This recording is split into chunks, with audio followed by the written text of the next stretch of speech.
Hello class 12th। आज हम लोग पढ़ेंगे नया चैप्टर। हम लोग ने फर्स्ट चैप्टर पढ़ लिया था सॉलिड स्टेट्स। हम लोग अब इसमें फोर्थ चैप्टर पढ़ने जा रहे हैं, केमिकल काइनेटिक्स।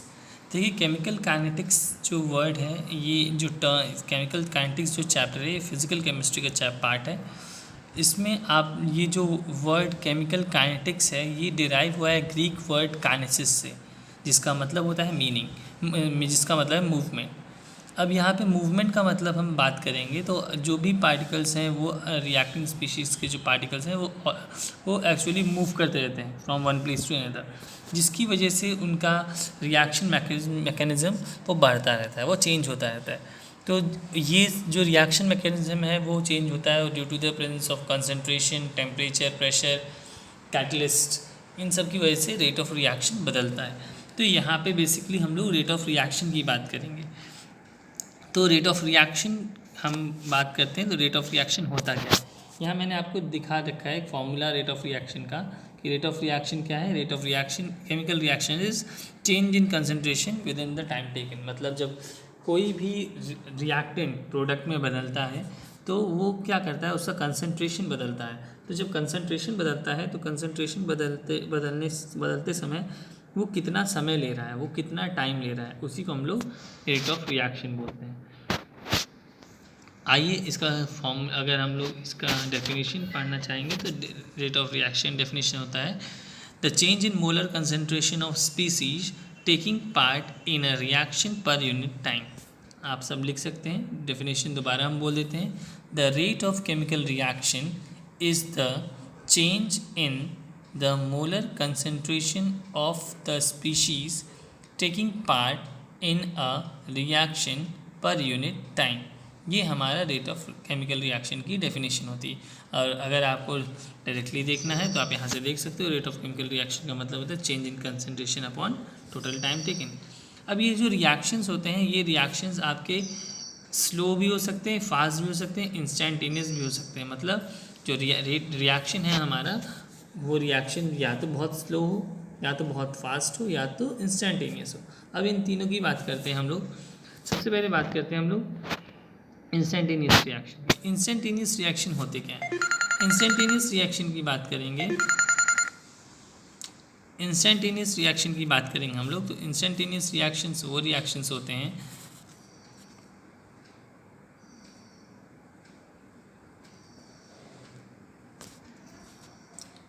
इंस्टेंटेनियस रिएक्शन वो रिएक्शन होते हैं जहां हम लोग ये कह सकते हैं जो reaction with in a moment काम करे, विद इन अ मोमेंट हो उसको हम लोग इंस्टेंटेनियस रिएक्शन बोल सकते हैं। यानी जस्ट नेक्स्ट लेवल, तुरंत।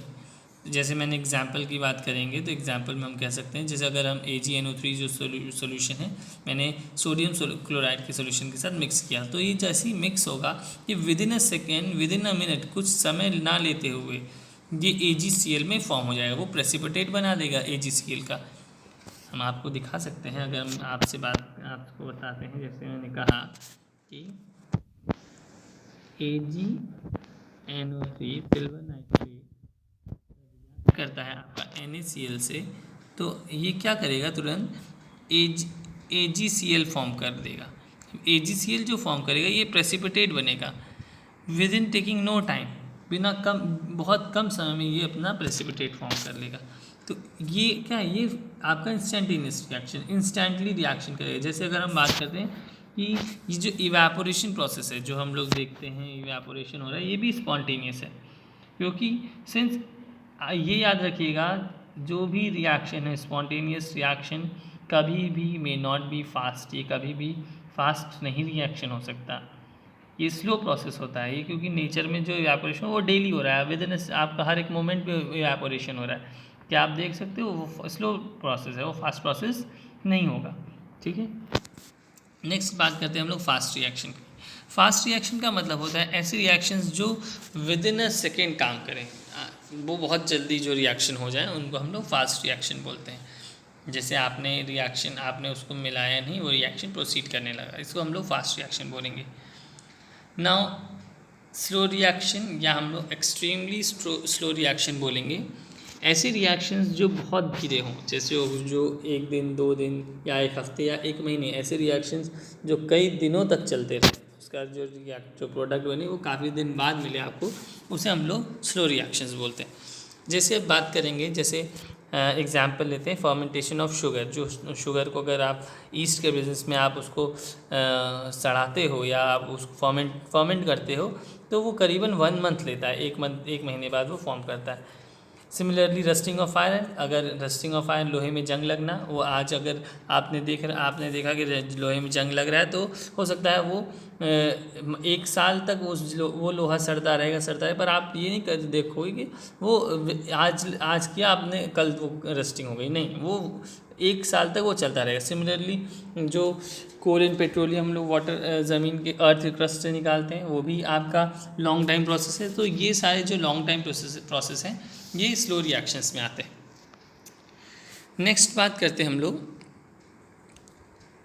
Average and instantaneous reaction. Exam में आपसे 1 मार्क्स में क्वेश्चन आता है ये, right the average and instantaneous rate of reaction. तो एवरेज और इंस्टेंटेनियस रेट ऑफ रिएक्शन लिखने का तरीका होता है, तो यहाँ मैंने आपको दिखाया हुआ है कैसे आप लिख सकते हो। मैंने रिएक्शन दिया है 2N2O2 तो प्रोड्यूसेस 2NO2 + O2, ये आपको प्रोड्यूस होता है, ठीक है। अब इसका एवरेज रेट ऑफ रिएक्शन क्या लिखेंगे, average rate of reaction is equals to, याद रखिए ये जो कोफिशिएंट है 2, ये हमेशा उसके साथ डिवीजन में चला जाता है, कोफिशिएंट में, जिसको आप स्टोकियोमेट्री बोलते हो। हमेशा आप स्क्वायर ब्रैकेट में लिखोगे, रिएक्टेंट्स पहले लिखोगे, फिर उसके बाद प्रोडक्ट्स लिखोगे। Reactants is always written in the form of negative sign, वो हमेशा नेगेटिव साइन के साथ रिप्रेजेंट होता है, बिकॉज हम ये मानते हैं जब मोलर कंसनट्रेशन है रिएक्टेंट का, हमेशा डिक्रीज करता है टू फॉर्म द प्रोडक्ट। जब भी आपका प्रोडक्ट बनेगा तो आपका जो इनिशियल कंसनट्रेशन है रिएक्टेंट का, वो हमेशा कम होगा एज़ कम्पेयर टू प्रोडक्ट। अब यहाँ पे देखिए मैंने क्या लिखा है, आपको N2O2 लिखा है, ये in square bracket, delta is represented in every case, because ये आपका डिक्रीज इन मोलर कंसनट्रेशन दिखाता है, चेंज इन मोलर कंसनट्रेशन दिखाता है, इसलिए डेल्टा इस्तेमाल हुआ है। Upon delta T time taken is equals to, आप इक्वल टू का साइन हर जगह इस्तेमाल करोगे, चाहे किसी भी आप कंपाउंड या किसी भी मॉलिक्यूल को आप लिख रहे हो किसी भी इक्वेशन में।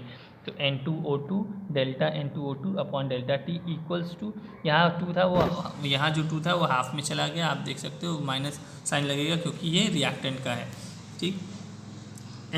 NO2 लिखोगे फिर आप delta NO2 upon delta T, यहाँ 2 लिखा है उसको मैंने हाफ में ले गया, ठीक है, सिर्फ O2 बचा, तो O2 आप लिखोगे as it is O2 delta O2 upon delta T, ठीक है। तो ये रिप्रेजेंटेशन तरीका है किस तरह हम किसी भी एवरेज रेट ऑफ रिएक्शन को लिख सकते हैं। नेक्स्ट, इसी रिएक्शन को हम लोग इंस्टेंटेनियस रेट ऑफ रिएक्शन के फॉर्म में लिखना होगा। तो इंस्टेंटेनियस रेट ऑफ रिएक्शन के फॉर्म में जब लिखना होगा, सेम प्रोसीजर होगा, सेम चीज़ आप लिखोगे, बस वहाँ पे डेल्टा की जगह आप डेल इस्तेमाल करोगे। Del is the smaller concentration of the reactant, ये उससे भी छोटा कंसनट्रेशन होता है, इसको हम लोग डी के फॉर्म में, लाइक दिस आप बनाते हो डी के फॉर्म में, स्मॉल डी, इसको हम लोग डेल बोलते हैं, ठीक है। अब बात करते हैं हम लोग रेट ऑफ रिएक्शन की। अब हमारा जो रेट ऑफ रिएक्शन है वो हमारा डिपेंड करता है ऑन द डिफरेंट फैक्टर्स, हमारे रेट ऑफ रिएक्शंस अलग अलग फैक्टर्स पे डिपेंड करते हैं। अब हम फैक्टर्स की बात कर रहे हैं तो ये किन किन फैक्टर्स पे डिपेंड करता है, सबसे पहले हम ये जान लेते हैं। हमारा जो फैक्टर्स है इनका रेट ऑफ केमिकल रिएक्शन का, कंसनट्रेशन ऑफ रिएक्टेंट्स या कंसनट्रेशन ऑफ रिएक्शन, दूसरा टेम्परेचर, तीसरा presence of catalyst, fourth nature of reactants, fifth surface area and sixth exposure to radiation.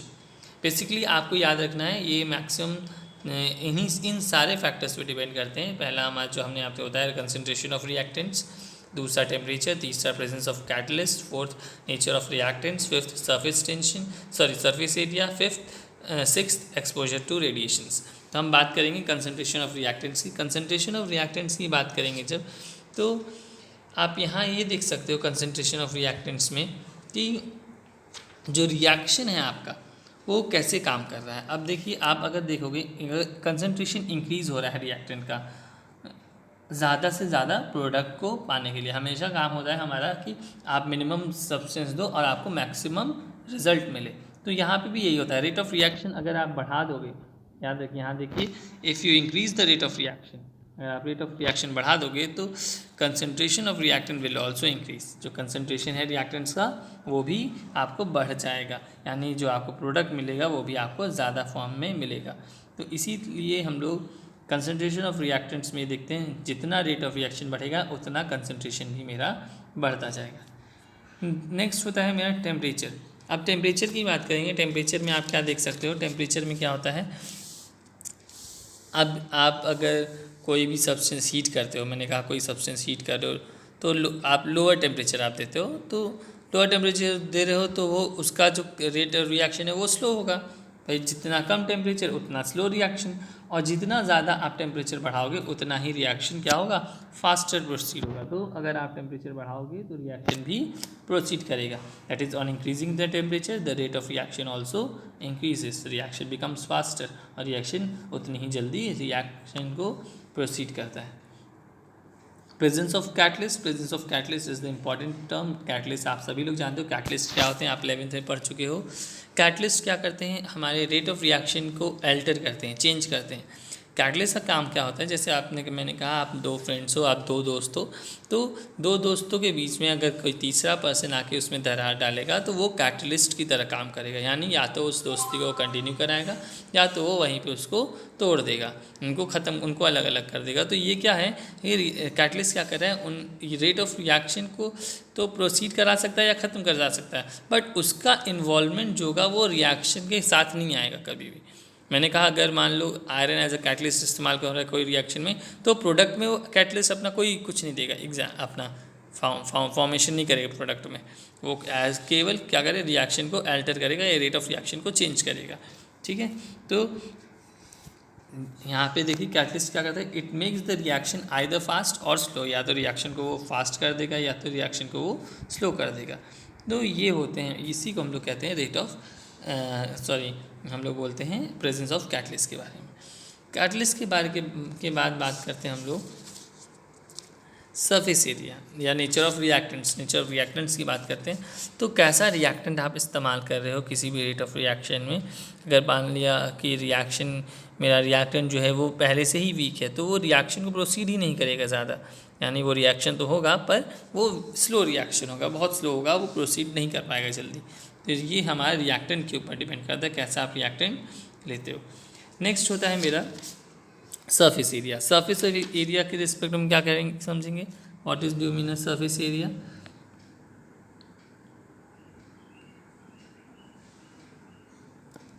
अब देखिए सरफेस एरिया की बात करेंगे। जैसे मैंने कहा अगर आप कोई लैबोरेटरी में कुछ काम कर रहे हो, कोई मेटल लिया है और मैंने कहा उस पर आप एसिड डाल दो।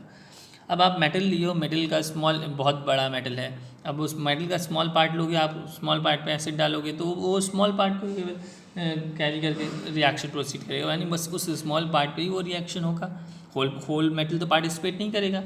अब यानी अगर आप उस एसिड से चाहते हो कि उस पूरे एरिया का वो कैप्चर करे, यानी पूरा एरिया डिस्ट्रॉय हो, तो वो क्या होगा, वो रिएक्शन क्या हो, आपको एरिया ज़्यादा देना पड़ेगा। आपको जितना ज़्यादा सरफेस एरिया होगा उतना ज़्यादा रिएक्शन होगा। तो रेट ऑफ रिएक्शन फास्टर कब होगा, if the surface area is increases.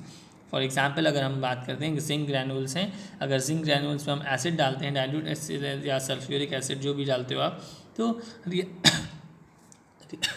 Reaction को फास्ट करने के लिए मुझे इसका एरिया को बढ़ाना पड़ेगा। जितना ज़्यादा एरिया बढ़ेगा उतना ज़्यादा रिएक्शन प्रोसीड करेगा। तो ये हमारा presence of presence of surface area की बात होती है। नेक्स्ट होता है एक्सपोजर ऑफ रेडिएशन। अब एक्सपोजर ऑफ रेडिएशंस के मतलब ये होता है कि सनलाइट के प्रेजेंस में या लाइट रेडिएशंस की बात करें तो हम लोग सनलाइट के प्रेजेंस में कुछ भी हो रहा है उसकी बात करते हैं। तो यहाँ जो भी रिएक्शन होगा, यानी जैसे हम लोगों ने पढ़ा था क्लास 11 में फोटोकेमिकल रिएक्शन कि सनलाइट के प्रेजेंस में जो रिएक्शन होते हैं they are the called photochemical reaction, यानी वो डायरेक्टली सन से एनर्जी पाते हैं और उनकी जो सोर्स से जो एनर्जी मिलती है वो तुरंत ही उसके मॉलिक्यूल जो भी जिसका भी रिएक्शन हो रहा है उसके मॉलिक्यूल्स तुरंत ही रिएक्ट करने लगते हैं। तो जो एनर्जी मिलती है they are in the form of packet, sunlight से जो मिल रही है वो इन फॉर्म ऑफ फोटॉन्स। और ये क्या करते हैं, अब अगर आप मॉलिक्यूल्स ब्रेक डाउन नहीं हो रहे, रिएक्ट नहीं हो रहे हैं, तो वो केमिकल रिएक्शन भी क्या होगा, सनलाइट के प्रेजेंस में नहीं हो पाएगा।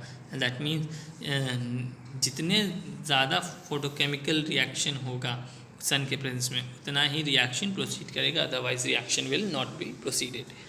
तो ये था हमारा factors on which rate of reaction depends. इन फैक्टर्स पे वो हमारा रेट ऑफ रिएक्शन काम करता है। आपको कभी 1 मार्क्स में क्वेश्चन आ जाता है कि what are the factors on which rate of chemical reaction depends, तो आप लिख सकते हो 1 मार्क्स में केवल आपको नाम लिखना होगा, कंसनट्रेशन ऑफ रिएक्टेंट्स, दूसरा टेम्परेचर, तीसरा प्रेजेंस ऑफ कैटलिस्ट, चौथा nature of reactants, fifth surface area और sixth exposure of radiation. Next बात करते हैं हम लोग dependence of rate of reaction. Dependence of rate of reaction की बात करेंगे तो रेट ऑफ रिएक्शन किस पे डिपेंड करता है। यहाँ मैंने एक ग्राफ आपको बना के दिखाया है, यहाँ पे आप देख सकते हैं ग्राफ। ये ग्राफ जो है ये law of mass of action पे काम करता है। अब ये law of mass of action क्या होता है? लॉ ऑफ मास एक्शन का मतलब होता है कि किसी भी गिवन टेम्परेचर पर जो रिएक्शन होता है वो डायरेक्टली प्रोपोर्शनल हो किसके, प्रोडक्ट ऑफ मोलर कंसनट्रेशन। यानी लॉ ऑफ मास एक्शन ये बताता है जो रेट ऑफ केमिकल रिएक्शन है वो डायरेक्टली प्रोपोर्शनल है किसके, प्रोडक्ट ऑफ मोलर कंसनट्रेशन। यानी रेट ऑफ रिएक्शन यहाँ मैंने आपको दिखाया है, देखिए रेट ऑफ रिएक्शन जो है वो directly proportional product of concentration. Product मतलब जो आपका रिएक्टेंट है उसके कंसनट्रेशन के प्रोडक्ट पे वो बेस्ड है। अब यहाँ पे देखिए रेट ऑफ रिएक्शन डायरेक्टली ए हमारा ये हमारे प्रोडक्ट्स हैं ए और बी, और ये उसका जो कोफिशिएंट है एक्स और वाई, हमारी एक्स और Y these are the coefficient, वो हमेशा उसके पावर चले जाते हैं। उनका जो न्यूमेरिकल है जो भी स्टोइकियोमेट्रिक कोफिशिएंट है they are always raise to the power of the reacting species. जो भी रिएक्टिंग स्पीशीज़ हैं उसके पावर पे वो चले जाते हैं। जैसे ही प्रोपोर्शनैलिटी कांस्टेंट हटेगी उसकी जगह हमने एक कांस्टेंट वैल्यू है जिसको हम लोग के बोलते हैं। तो ये रेट ऑफ रिएक्शन होता है, ठीक है। अगर हम रेट कांस्टेंट की बात करें, the rate constant of the rate of reaction when the molar concentration of each reactant is unity और 1 मोल पर लीटर, उसको हम लोग रेट कांस्टेंट बोलते हैं। मतलब आप अगर इन सब की वैल्यू 1 रख दो, इसकी वैल्यू 1 रख दोगे तो आपको रेट क्या मिलेगा, रेट हम लोग पता है रेट कंसंट्रेशन ऑफ रिएक्टेंट्स क्या होता है, मोल पर लीटर, ये आप सभी को पता है मोल पर लीटर होता है। तो ये हमारा 1 मोल पर लीटर के रिस्पेक्ट में वो वैल्यू आ जाती है। इसी को हम लोग रिएक्शन रेट बोलते हैं या रेट ऑफ रिएक्शन बोल सकते हो आप, या रेट कांस्टेंट आप बोल सकते हो। यहाँ पे देखो आप हमेशा क्या होगा, आपको ग्राफ मैंने जो दिखाया था, यहाँ पे ग्राफ में क्या है, ये जो है जो डिक्रीज़ हो रहा है वो आपका रिएक्टेंट्स का है, यानी रिएक्टेंट्स हमेशा कम होंगे और प्रोडक्ट हमेशा इंक्रीज़ करता रहेगा। तो reactants will goes on decreases and product will goes on increases, यानी जो कंसंट्रेशन है रिएक्टेंट का वो कम होने लगेगा और प्रोडक्ट का कंसंट्रेशन बढ़ने लगेगा। इसी को हम लोग बोलते हैं rate of reaction. Now come to the order of reaction. Order of reaction में आते हैं। ऑर्डर क्या होता है, ऑर्डर ऑफ रिएक्शन का मतलब होता है sum of power of reactants is called order of reaction. यानी यहाँ पे जो सम ऑफ पावर्स होते हैं उस पावर की बात करते हैं, sum of powers of reaction is called order of reaction. अगर इनके पावर्स को आप जोड़ दोगे एक्स और वाई, सपोज कर लिया हम लोग एग्जाम्पल लेते हैं आपको समझाने के लिए ऑर्डर ऑफ रिएक्शन के लिए। यहाँ पे आप लोग पढ़ोगे, आप first order, second order, third order जो भी आप पढ़ोगे उसको हम लोग बाद में समझाएंगे। तो जैसे मैंने कहा कि अगर रेट आपका दिया है, रेट इज इक्वल्स टू